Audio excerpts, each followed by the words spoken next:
We continue with the news tonight and the dramatic images showing a skydiver crashing into a crowd during opening night at a rodeo in Northern California.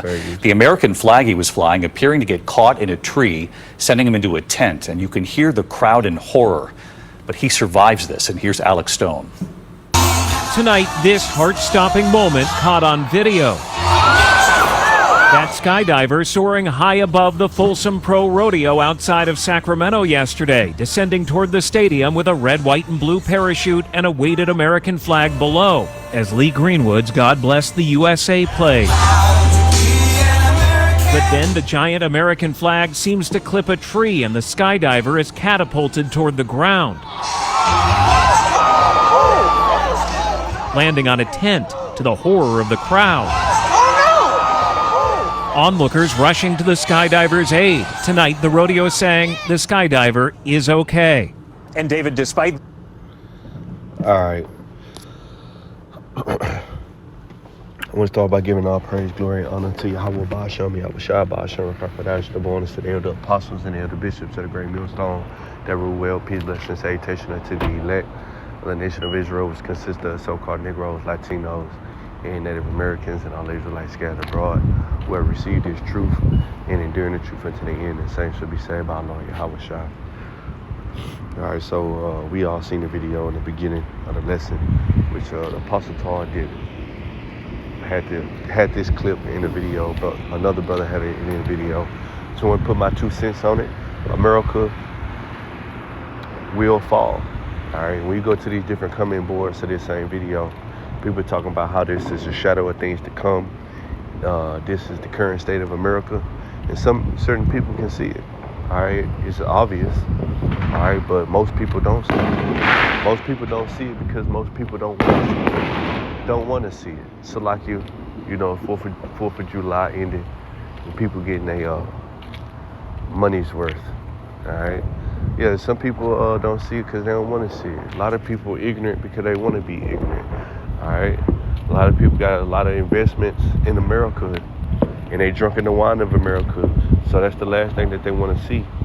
And for you Israelites, you so-called Negroes, Latinos, and Native Americans, and if you don't get your mind out of this place, all right, out of Western culture, out of the ways that America have taught you since grade school, pre-K, all right, then you're gonna get caught up and burnt alive in this place if you make it that far. All right, all hell will break loose before that happens. The economy is going to be trash. You won't be able to depend on your government. All right, the police force, none of that. You know, you won't be able to depend on your religious leaders. Okay, all hell is about to break loose. You won't be able to depend on your grocery stores. All right, there's about to be a societal collapse. All right. And who's collapsing it? These Edomites, so-called white men, which is the wicked that the Bible speaks of. But as much as we tell our people that, they still believe the so-called white man is doing things to benefit them. All right. So this is Jeremiah chapter 51 and verse 6.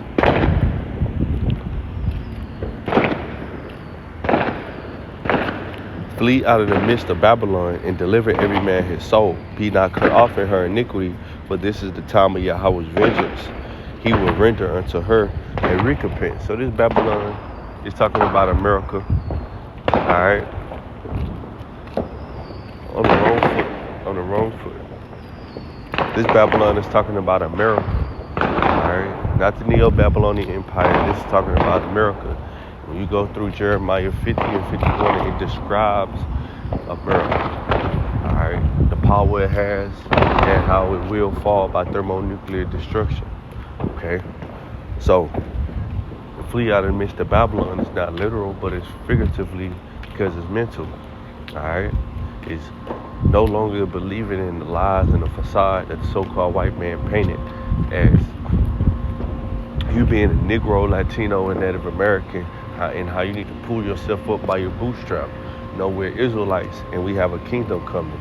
And that is our life mission, is to serve Yahweh Ba'ashem Yahweh Shai, the God of our forefathers, Abraham, Isaac, and Jacob. All right? So flee out of the midst of Babylon and deliver every man his soul. And that's how we're going to get up out of here.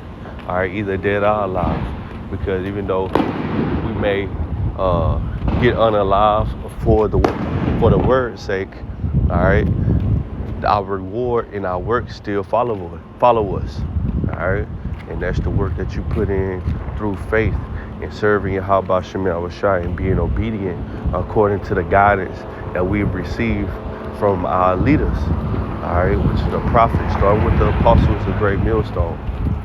So let's get Sirach 25 and verse 7. All right, because the people in the world try to make us feel bad and try to change our mentality on how we feel and what we believe. All right. Sirach 25 and 7. There be 9 things which I have judged in my heart to be happy, and intent I will utter with my tongue. So this is the thing that brings joy to us. All right.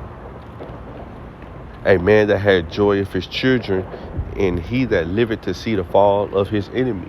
The main enemy of the Israelites are you Edomites. All right, and the elite Edomites know it. The ones that's running the whole show, they know who we are, and they dead set against us being those people.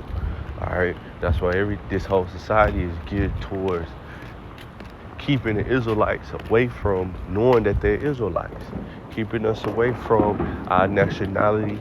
That's why you got different apologists like Vocab Malone and sorts to tear down what the men of the Lord has built. All right, but we know there is nothing that the enemy or anyone can do against this truth, but only to help benefit it.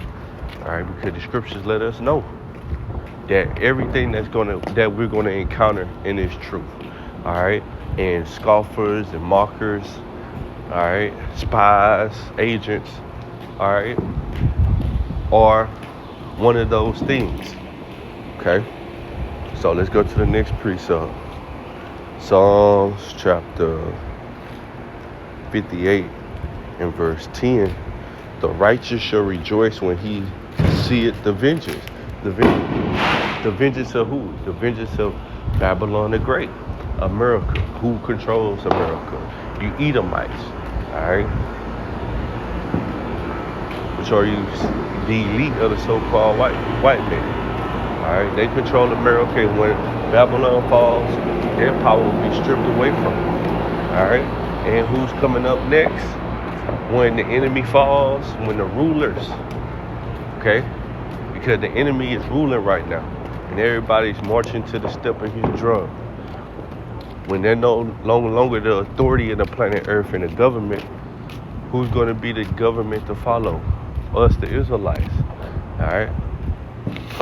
So